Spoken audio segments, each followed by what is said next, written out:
এতক্ষণ গুরুত্বপূর্ণ কোরআন এবং হাদিস থেকে মূল্যবান আলোচনা হয়েছে। তো এই পর্যায়ে আপনাদের মাঝে কোরআন এবং হাদিস থেকে মূল্যবান নসিহত পেশ করবেন হযরত মাওলানা হুযায়ফা আদনান মাদারীপুর। হযরত মাওলানা হুযায়ফা আদনান মাদারীপুর হযরতকে কোরআন এবং হাদিস থেকে মূল্যবান নসিহত পেশ করার জন্য সবিনয় অনুরোধ করতেছি। السلام عليكم ورحمة الله وبركاته. الحمد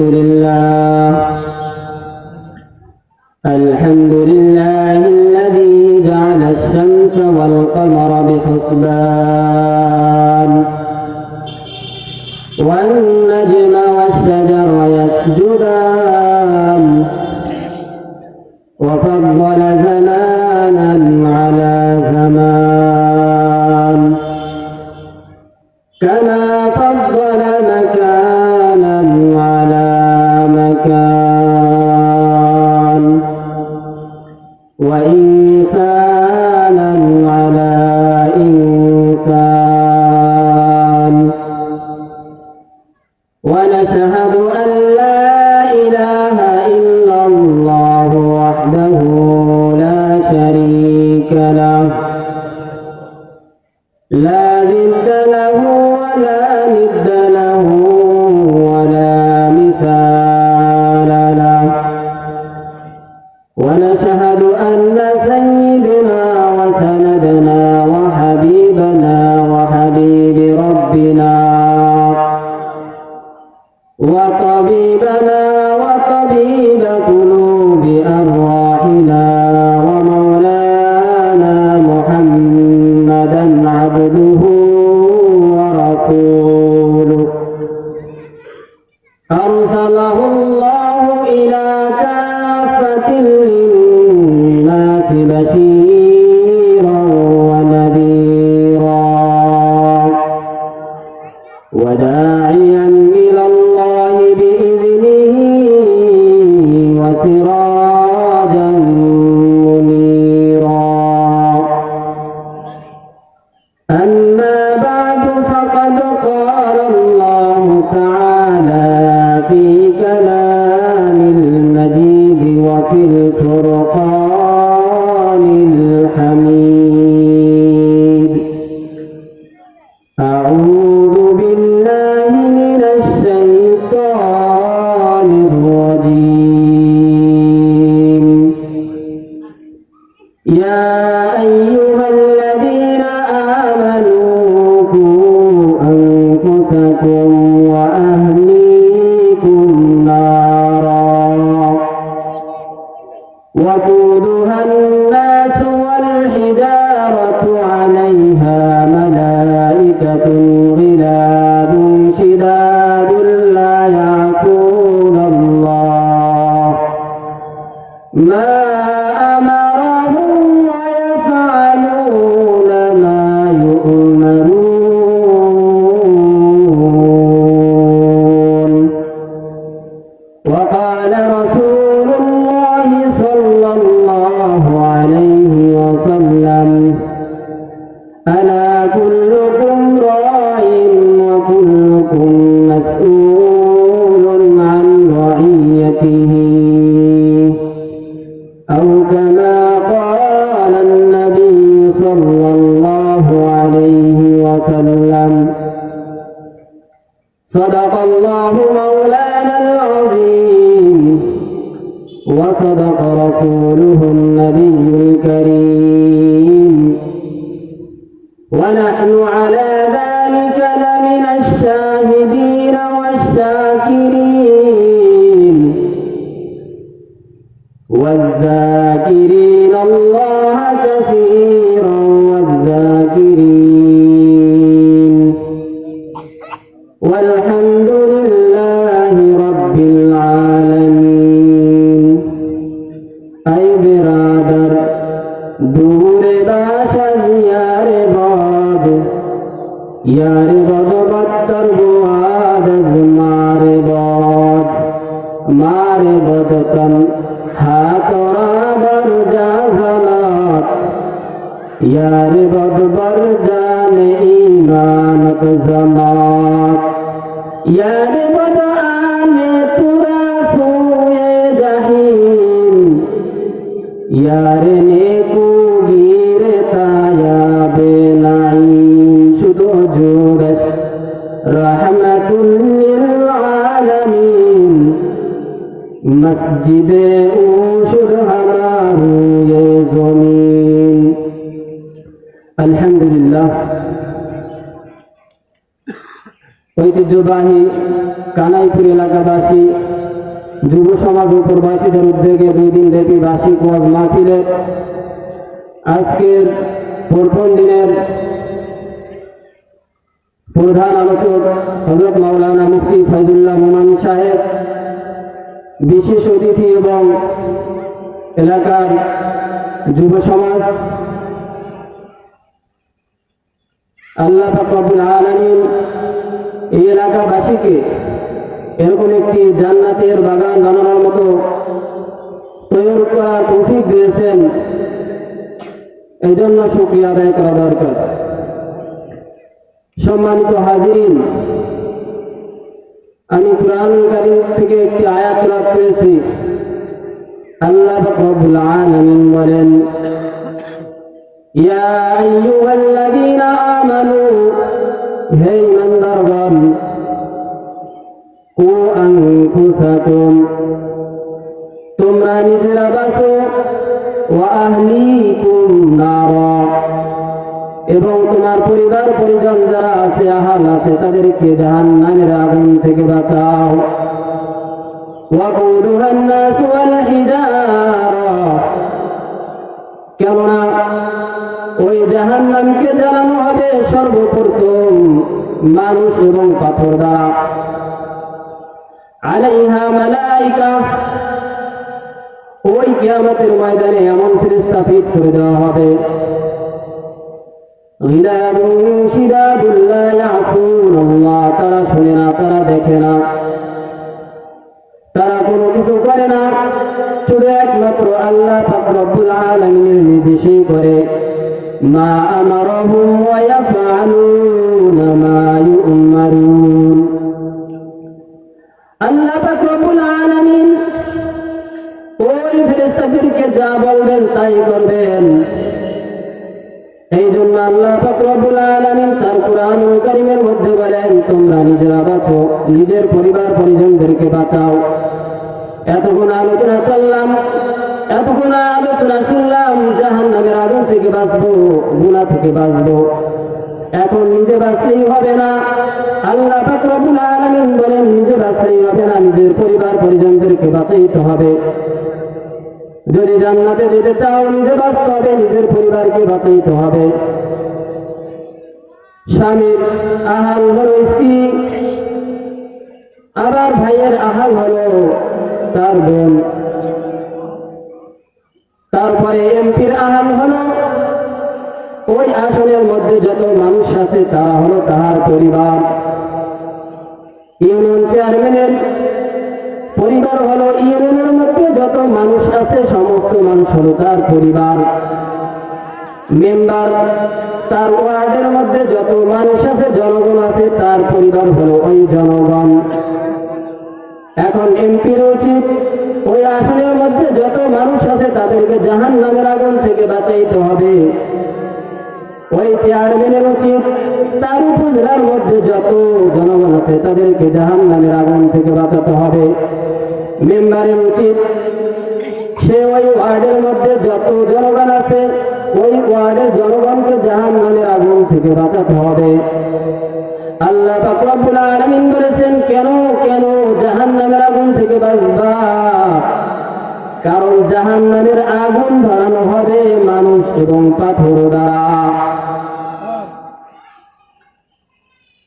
আল্লাহ রাসূল সাল্লাল্লাহু আলাইহি ওয়াসাল্লাম হাদিসের মধ্যে বলেন, আলা কুল্লুকুম রাঈন ওয়া কুল্লুকুম মাসউলুন আন রাইয়াতিহি। রাসূল সাল্লাল্লাহু আলাইহি ওয়াসাল্লাম বলেন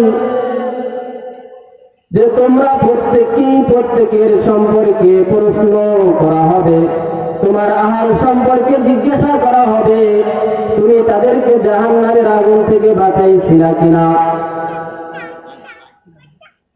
জাহান্নামের আগুন এত ভয়ঙ্কর, এত ভয়ঙ্কর, দুনিয়ার আগুন থেকে 70 গুণ উত্তপ্ত হবে। এত মোটা হবে, এত মোটা হবে, ওই জাহান্নামী যদি একবার ওই আগুনের তাপ লাগে তার পুরো শরীর গইলা পড়া যাবে। এরকম ভাবে ওই জাহান্নামের আগুন থেকে বাঁচতে বলা হয়েছে। নিজে জাহান্নাম থেকে বাঁচবো, নিজের পরিবার পরিজনদেরকে জাহান্নাম থেকে বাঁচাবো। আজকে ইমাম সাহেবের আহার হলো তার মুসল্লিরা। ইমাম সাহেব যদি বলে নামাজে আসেন, আজকে আমাদের মুখ কালো হয়ে যায়। ইমাম সাহেব হাইয়া আলাস সালাহ, হাইয়া আলাস সালাহ বলে ডাকে, আর আপনি নামাজে আসেন না। ফজরের সময় ইমাম সাহেব বলেন হাইয়া আলাস সালাহ, হাইয়া আলাস সালাহ, নামাজের জন্য আসো, নামাজের জন্য আসো। তখন আমরা আসি না, ঘুমাই পড়ি। আবার ওই মুয়াজ্জিন সাহেব, ইমাম সাহেব আবার ওই জোহরের সময় ডাকে হাইয়া আলাস সালাহ, হাইয়া আলাস সালাহ, নামাজের জন্য আসো, নামাজের জন্য আসো। হাইয়া আলাল ফালাহ, হাইয়া আলাল ফালাহ, কল্যাণের জন্য আসো, কল্যাণের জন্য আসো, কিন্তু আমরা আসি না। ফেরেশতারা কিন্তু আপনার সমস্ত কিছু লিখতেছে, ফেরেশতারা আপনার সমস্ত কিছু লিখতেছে। ফেরেশতারা ওই ফজরের সময় যখন আপনাকে মুয়াজ্জিন ডাকলো, আপনি আসলেন না। ফেরেশতারা দুই কাজে আছে। ডানের ফেরেশতারা আপনি ভালো কাজ করলে ওইগুলা লিখে ফেলে, বামের ফেরেশতা আপনি খারাপ কাজ করলে লিখে ফেলে। কিন্তু ওই বামের ফেরেশতার অপেক্ষা করা লাগে, আর ওই ডানের ফেরেশতার কোনো অপেক্ষা করা লাগে না। আপনি যখন ফজরের নামাজ আদায় করলেন, সঙ্গে সঙ্গে ওই ডানের ফেরেশতা আপনার ওই আমলনামাটা লিখে ফেলে। কিন্তু আপনি ফজরের নামাজ পড়লেন না, ফজরের নামাজ শেষ হওয়া পর্যন্ত, ফজরের নামাজের ওয়াক্ত শেষ হওয়া পর্যন্ত তিনি অপেক্ষা করেন। অপেক্ষা করেন কেন? দেখে এই বান্দা ওয়াক্ত শেষ হওয়ার আগে পড়ে কিনা, অথবা জোহরের আগে তিনি কাজা করে কিনা। এরকম তিনি এক ওয়াক্ত থেকে আর ওয়াক্ত পর্যন্ত আপনার জন্য অপেক্ষা করে। যেই ফেরেশতারা আপনার জন্য অপেক্ষা করে, কিন্তু আপনি তো কোনো ভ্রুক্ষেপ করলেন না, ফজরের নামাজ আদায় করলেন না। যাক, ফজরের নামাজ চলে গেল, ফজরের নামাজ ঘুমে চলে গেল, শীতের দিন আপনি পড়তে পারলেন না, আপনি কাজা করলেন। কিন্তু জোহরের সময় কি হয়েছে আপনার? আপনি বলেন আল্লাহ পাক রব্বুল আলামিন আমাকে অনেক কাজ দিয়েছে, অনেক কাজে রেখেছেন, আমি কাজের ফাঁকে কিভাবে নামাজ পড়বো? আল্লাহ পাক রব্বুল আলামিন আপনাকে তো কাজের জন্য পাঠান নাই, আল্লাহ পাক রব্বুল আলামিন আপনাকে তো কাজের জন্য সৃষ্টি করেন নাই। হ্যাঁ, আপনার কাজ করা লাগবে, আপনার রিজিক রুজি অর্জন করতে হবে। আল্লাহ পাক রব্বুল আলামিন রুজি অর্জন করতে বলেছেন, আল পরিবারদেরকে বাঁচাইতে বলছেন, কিন্তু আপনার 5 ওয়াক্ত নামাজ ঠিক মতো পড়তে হবে। আপনি জোহরের সময় নামাজ পড়লেন না, বলেন আমার কাজ আছে, আমি কাজ আছে, আল্লাহর কাছে অজুহাত দিব, আমি কাজ করেছিলাম। কিন্তু আল্লাহ পাক রব্বুল আলামিন আপনাকে আমাকে বানানোর জন্য ফেরেশতাদের সাথে তর্ক বিতর্ক করেছিলেন, তাদের সাথে ঝগড়া করেছিলেন, ঝগড়া করে করে আপনাকে আমাকে সৃষ্টি করেছিলেন। ফেরেশতারা বলে যে আপনি মানুষ সৃষ্টি করবেন কেন? আমরা তো ফেরেশতারা আছি, আমাদের কি দোষ হয়েছে? আমরা তো কোনো গুনাহ করি না, আমরা তো কোনো খারাপ কাজ করি না, সব সময় আপনার তাসবিহ তাহলিল পাঠ করি, সুবহানাল্লাহ আলহামদুলিল্লাহ সব সময় পাঠ করি। গাছ গাছারা আপনার জন্য তাসবিহ পাঠ করতে থাকে, ফেরেশতারা সব সময় পাঠ করতে থাকে। কিন্তু মানুষদেরকে কেন সৃষ্টি করবেন? তারা তো দুনিয়ায় যে রক্তপাত করবে, তারা তো জিনা ব্যভিচার চুরি করবে, তারা তো খারাপ কাজ করবে, তারা তো সুদ খাবে, তারা মারামারি রাহাজানি করবে।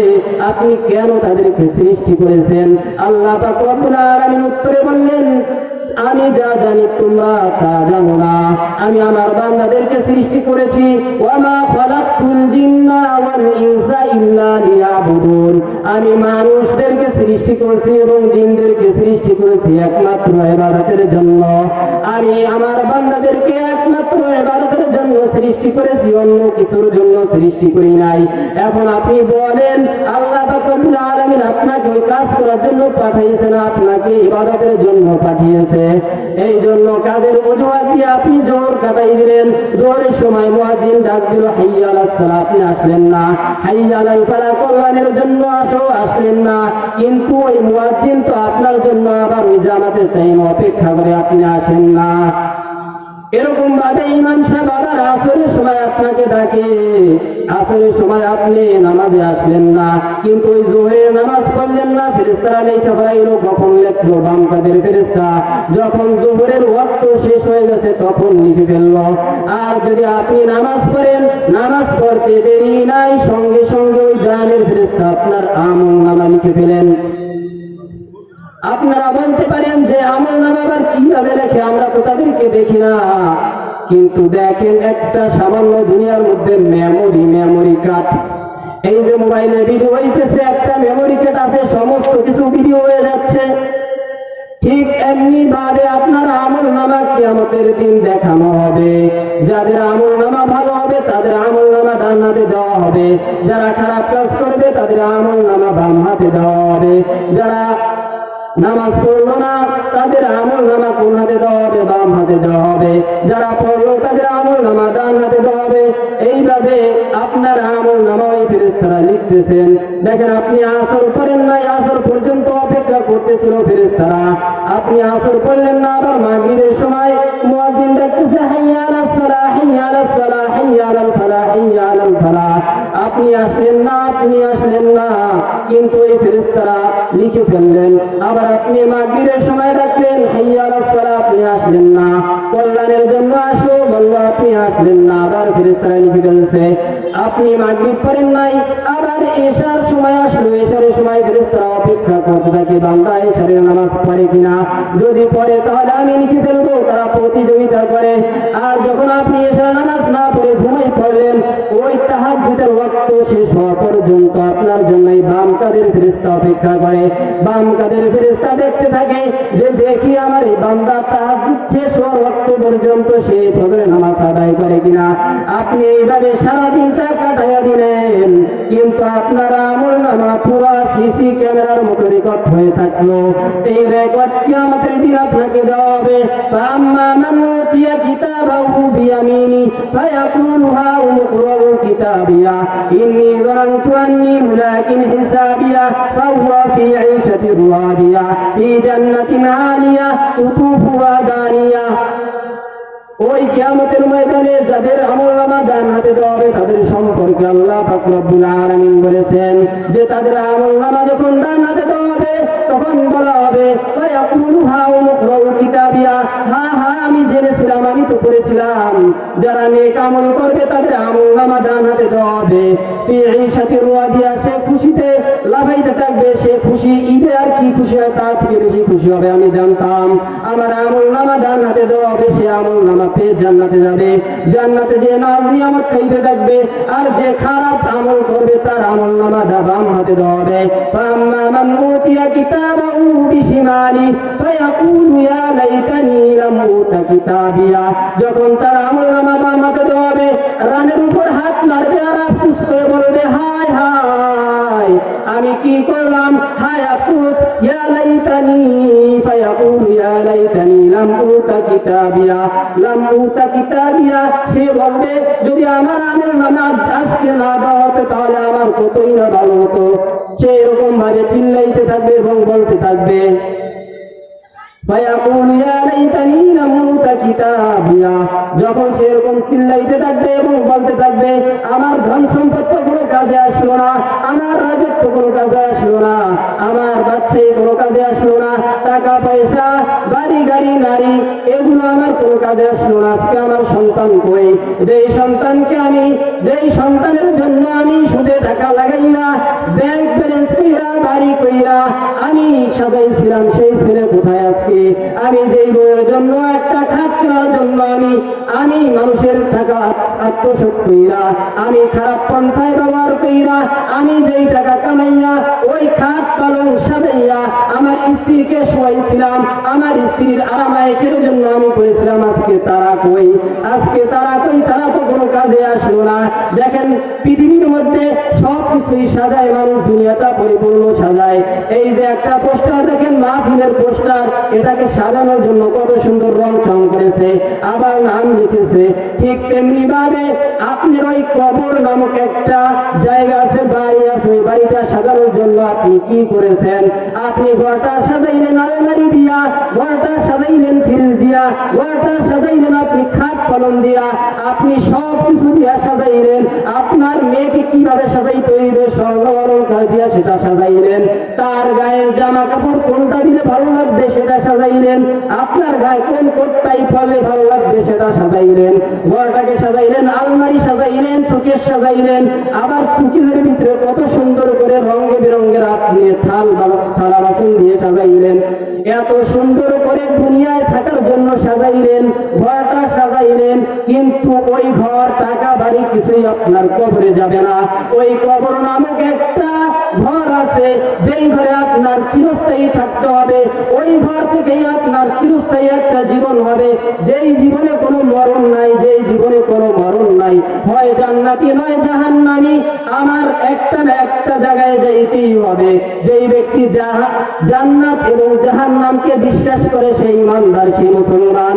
যেই ব্যক্তি জান্নাত এবং জাহান্নামকে বিশ্বাস করে না সেই বেঈমান কাফের, সে আমাদের মুসলমানদের অন্তর্ভুক্ত না। যেই ব্যক্তি জান্নাত জাহান্নামকে বিশ্বাস করে তার জান্নাত অথবা জাহান্নামে যেতেই হবে। যদি খারাপ কাজ করে জাহান্নামে যাবে, যদি ভালো কাজ করে তাহলে জান্নাতে যাবে। এই জন্য আপনার ওই চিরস্থায়ী জীবনের জন্য, আপনার জান্নাতের বাড়ি সাজানোর জন্য আপনার কবরটাকে সাজাইতে হবে। এখন আপনি বলতে পারেন, আমি কবরকে কি দিয়া সাজাইব? কবরকে সাজাইবেন নামাজ দিয়া, রোজা দিয়া, আপনার স্ত্রীকে পর্দায় রাখিয়া, নামাজ পড়িয়া, সৎ কাজ করিয়া, হালাল খাইয়া, সুদ না খাইয়া, সমস্ত খারাপ কাজ থেকে হেফাজত থাকিয়া, ভালো কাজ করিয়া, তাবলীগে সময় দিয়া আপনি যদি আপনার জীবনটাকে কাটাইতে পারেন, আল্লাহর রাসূলের পথে যদি জীবনটাকে কাটাইতে পারবেন, তাহলে আল্লাহ পাক রব্বুল আলামিন, তাহলে রাসূল সাল্লাল্লাহু আলাইহি ওয়াসাল্লাম বলেছেন যে সে আমার সাথে জান্নাতে থাকবে। আপনি নামাজ দিয়া সাজাইবেন রাসূলের তরিকা দিয়া, আপনি নামাজটাকেও সাজাইবেন রাসূলের তরিকা দিয়া, রোজাকে সাজাইবেন রাসূলের তরিকা দিয়া, আপনার অঙ্গ প্রত্যঙ্গ সাজাইবেন রাসূলের তরিকা দিয়া। এই জন্য আপনার ইবাদত করতে হবে রাসূলের তরিকায়। রাসূলের তরিকায় ইবাদত করলে কি হবে? রাসূল সাল্লাল্লাহু আলাইহি ওয়াসাল্লাম বলেন, মান আহাব্বা সুন্নতি ফাকাদ আহাব্বানি ওয়া মান আহাব্বানি কানা মাই ফিল জান্নাহ। যে ব্যক্তি আমার তরিকায় থাকিয়া ইবাদত করবে, যে ব্যক্তি আমার তরিকায় থাকিয়া নামাজ পড়বে, রোজা রাখবে, যেই ব্যক্তি আমার সুন্নতকে অনুসরণ করিয়া চলবে, সে আমাকে ভালোবাসতে পারবে। আর যেই ব্যক্তি আমাকে ভালোবাসলো সে আমার সাথে জান্নাতে থাকবে। সুবহানাল্লাহ। রাসূল সাল্লাল্লাহু আলাইহি ওয়াসাল্লাম বলেছেন, যেই ব্যক্তি আমার তরিকায় থাকিয়া ইবাদত করবে, আমার তরিকায় থাকিয়া রোজা রাখবে, আমার তরিকায় চলিয়া থাকবে, তার জীবনটাকে সাজাইবে, সে আমার সাথে জান্নাতে থাকবে। এই জন্য কবরকে সাজাইতে হইবে ইবাদত দিয়া, আর ইবাদতকে সাজাইতে হবে রাসূলের তরিকা দিয়া।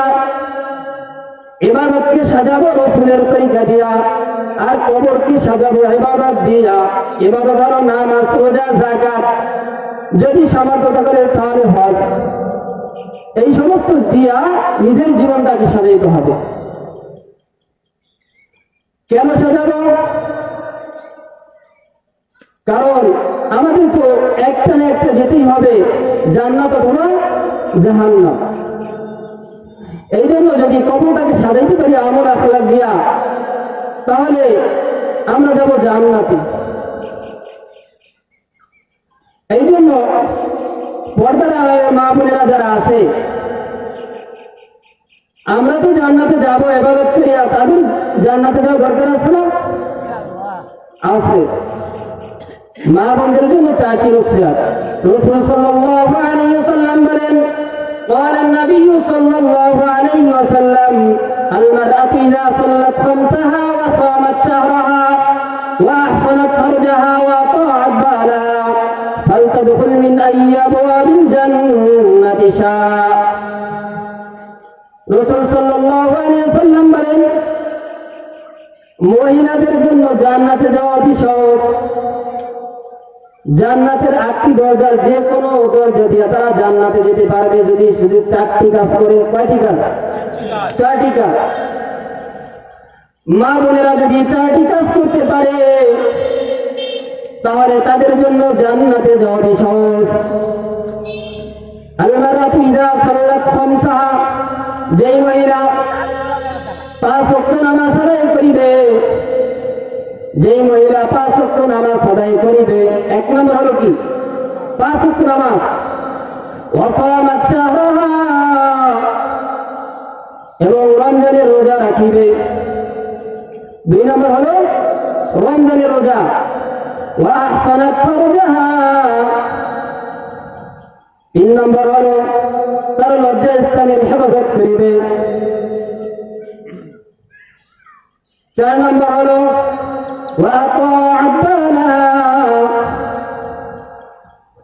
স্বামীর খিদমত করিবে, স্বামীকে সম্মান করিবে, স্বামীর কথা অনুযায়ী চলবে। কয়টি কাজ? ফালতাদখুল মিন আইয়ি আবওয়াবিল জান্নাতি শাআত। তাহলে আমার আল্লাহর রাসূল বলেন যদি সে চায় জান্নাতের যে কোনো দরজা দিয়ে জান্নাতে যেতে পারবে।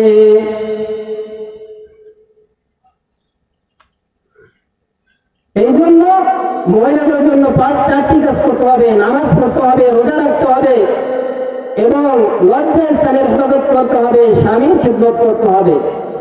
বর্তমান সমাজের নারীরা তারা মনে করে তাদেরকে 4 দেওয়ালের ভিতরে বন্দী করে রেখেছে, তারা পর্দা রাখতে চায় না। কিন্তু আল্লাহ রাসূল বলেছেন তাদের লজ্জাস্থানকে হেফাজত করতে হবে, তাদের পর্দায় থাকতে হবে। এই 4টির মধ্যে একটি হলো পর্দা।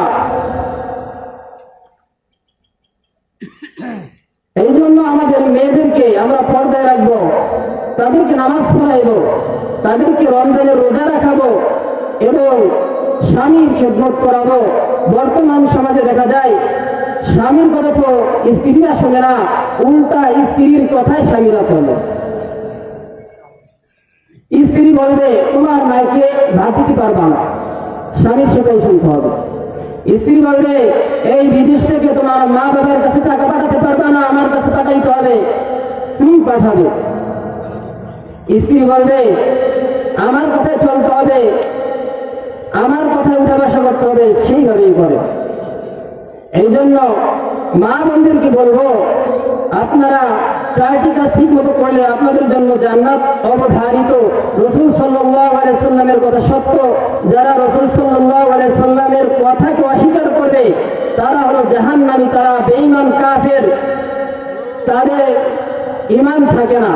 এই জন্য নামাজ পড়বো, রমজানের রোজা রাখবো এবং লজ্জা স্থানের হেফাজত করবো এবং স্বামীর খিদমত করবো। তাহলে আমার আল্লাহর রাসূল বলেন যে ও আমার মা বোনেরা তোমরা জান্নাতের যে কোনো দরজা দিয়ে জান্নাতে যেতে পারবে। আল্লাহ পাক রব্বুল আলামিন আমাদেরকে নিজেকে গুনাহ থেকে বাঁচিয়ে রেখে এবং নিজের আহার পরিবারদেরকে